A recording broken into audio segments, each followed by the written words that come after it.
Hi everyone, my name is Alvaro Ramirez. I'm the founder and CEO of eHarvestHub, where we're making fresh food more affordable and accessible for everyone. Our food distribution system is so cluttered with layers of middlemen that it causes our food to zigzag 7 to 10 times before it makes it to the grocery store. The worst thing of that is that it makes us spend more money on our food, and it leaves farmers and truckers making very little profit because middlemen are taking all of the money. So we're solving that by creating the world's largest fresh local produce marketplace, where a farmer, a retailer, and a trucker can come together without the need of a middleman and be able to move that food.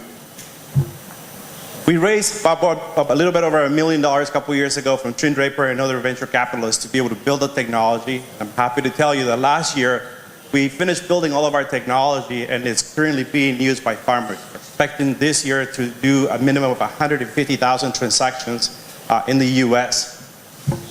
We're now raising $15 million to help us with growth, development of our blockchain and smart contracts, as well as hire key personnel to be able to get us into revenue.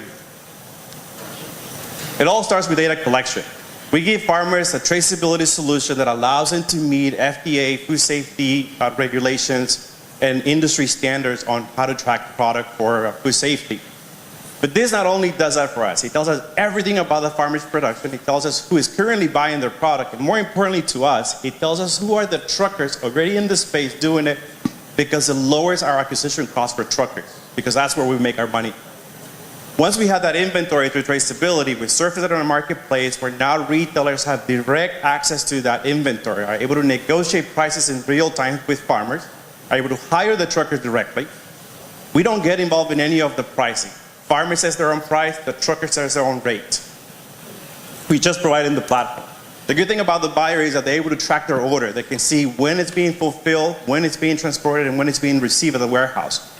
But they also, with blockchain, we're able to show the quality of the product throughout, from the moment it's planted all the way till it's delivered. That's key for a buyer to be able to have access to when they're placing an order. It's important for the farmer as well and the trucker. The quality of the product is transparent because that means they get to get paid faster. Right now, a farmer takes up to 30 days to get paid. Sometimes they don't even get paid because if the quality of the product was determined that it wasn't good, they don't get to find out until later, and they don't have a chance to even go inspect that product. So doing it this way makes the product go a lot faster. There's no middleman, so it's not moving anywhere else other than from the farm to the store. So the quality of the product stays there. For the trucker, we give him a transportation platform where he can truly manage his business. Most produce in the US is moved by independent truckers, 90% of it. These are people that invest $50,000 to $100,000 on their big rigs to be able to do this. So this allows them to manage their business. And you got to do 3 things for truckers to be able to do business with them. You got to give them consistent loads, make more money per load, and they want to be home more often. And we're able to do all of that with this. Now, let's talk about why a farmer would want to use it. Let's say you go to the store and you buy a cantaloupe for $2. The store bought it for $1.65. All the middlemen are going to make about $1.23, but the farmer is only making 45 cents on that. On our marketplace, the farmer can sell it for $1 to the grocery store, and we get to pay about $1.25. Middlemen make no money, but because there are no middlemen on our platform. Now let's talk about the trucker. Why would a trucker want to do a system like ours? Right now, the way it works, and this is a scenario from Santa Maria, California to LA, that's about a 200-mile delivery. A broker will charge $1,200 for that delivery, but pays the trucker only $700. On our platform, the trucker can charge more, and it's still cheaper for our customer to be able to hire the trucker directly. Now here's the killer. When you have double loads, when you can put 2 orders in one truck, the broker will still charge $1,200 for the second load, but he only pays the driver $100 extra to pick up and drop off the second load. On our platform, the trucker can lower the cost, the shipper pays less, and he's still able to make more money. Now let's add the next piece to that. It's the backhaul when he goes home empty. Sometimes brokers will pay him a little bit, but the broker's still making the bulk of the money. Yet the trucker carries all the liability, has to pay for all the expensive insurance on food safety and transportation. But the broker makes more money. On our platform, we don't care whether the trucker is coming or going. It is always going to be cheaper to hire the trucker directly. Now, how do we make our money? We charge our farmers $3 for every order that moves through our system. That's it, regardless of the size of the order. We base everything on volume transactions. Every order turns into a load, and we charge the trucker $100. In the US, small farmers average about 3,600 transactions. We charge them $3. That's $10,000 in revenue a year for us. Remember, one order is one load. So when we charge the trucker $100, that creates $360,000. And it makes the farmer worth to us $370,000 a year. The U.S. generates about 166 million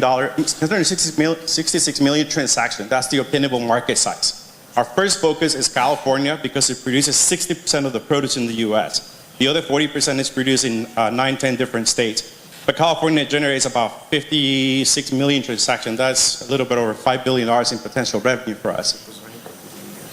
Just to give you an idea where all the small farmers that produce 60 to 70% of our food are, 25% of the top developed countries actually move about buy most of that produce. Thank you. We're using our token to use it as a payment. So farmers pay us in tokens. It's always cheaper for them to use our tokens to pay us instead of fiat. The next stage to that will be a peer-to-peer transaction where we created enough value of the token, we have more transactions moving through the system. My developers already built the technology we have. The next stage is just to add more good technology to be able to make the process more transparent. Our advisors have background knowledge in grocery stores, supply chain systems, building companies and exiting them successfully.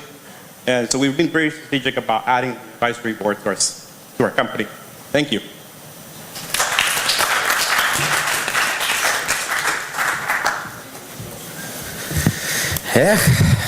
And I mean the name of the token. I would love to have a tasty, juicy cantaloupe right now. And I'm sure you guys are hungry as well. So please, you were perfect on time, and I'm waiting for the questions from the judges. Gentlemen?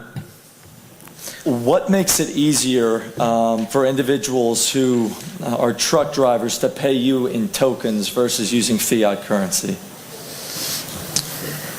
It's not that it's necessarily easier, is that what it allows to do is it allows buyers, usually buyers are paying for that transportation, but that transportation doesn't get paid to 20, 30 days later. If the trucker wants to get paid sooner, brokers would actually take a 15% discount of the prices they already negotiated with the trucker. So by us being able to do it through a token, it's basically saying to a buyer, put that money into an escrow account where the trucker can use the token and withdraw the money as soon as he's done with the delivery. So there are no penalties to be able to get paid sooner. That's one of the benefits.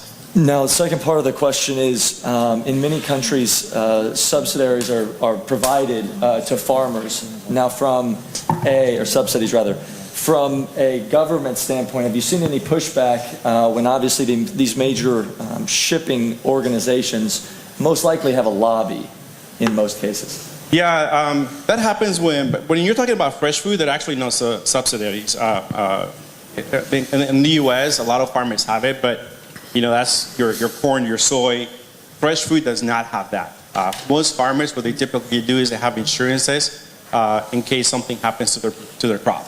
And that's it. So we haven't seen that. In terms of the transportation, like I said, 90% of the produce is moved by independent truckers. So you have companies like C.H. Robinson, huge logistics company, $4 billion public credit company, but a lot of their business is done through independent truckers. So they still act like a broker. Yeah. All right, thank you, Zachary. Colleagues, other questions, please. Vasily? Who are your competitors? How many? That's good. We have competitors. I think Ambrose is still around here. But what's different about us and our competitors, like iTrade in the U.S. is the status quo of systems. What's different about us is that we don't charge percentages of the volume of the orders, and we don't charge licensing fees like our competitors do. We have other competitors like Fresh Nation. They act like a broker. But one of the biggest difference is that there are no middlemen in our platform. Everybody else has created solutions for the complicated supply chain, but they're not changing anything. They're just giving technology to the people that are already there. We're removing the need of middlemen. Middlemen only exist for two things. One is to aggregate volume and to arrange transportation. We can do that with the technology and put money back where it belongs and give and the value back to the farmers. I don't know if that answered your question. Thanks, Vasily. One final question, if you have one. All right, let me ask you the question myself. So pretty much, what's your picture of the ideal future when your service is fully functional? What happens? Describing the bright future of the food. So what that is to us is where a farmer is able to log their product that can be traceable and transparent. The buyer can come to a marketplace and place that transaction, and a farmer and a trucker get paid immediately. The product is received, and the retailer is able to pass that information on to consumers. The ideal is that because now we can show the financials of a farmer, because we get to see it, to a consumer that can actually see what a farmer is getting paid for the product they're buying. They can change their shopping habits, but more importantly, they can tell retailers who to buy from product. Or they can choose to go to a different retailer that supports farmers better.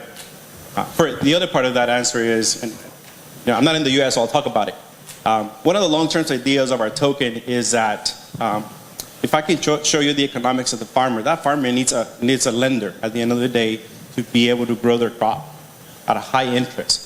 But what if we're able to have our token holders, our consumers, be able to become that financial institution that can lend to farmer at a cheaper rate? For that, we have to do a bunch of other steps, and that will be later in the future. That's all right. Yeah, that absolutely makes sense. Well, applause to our participant here, and the picture for the record.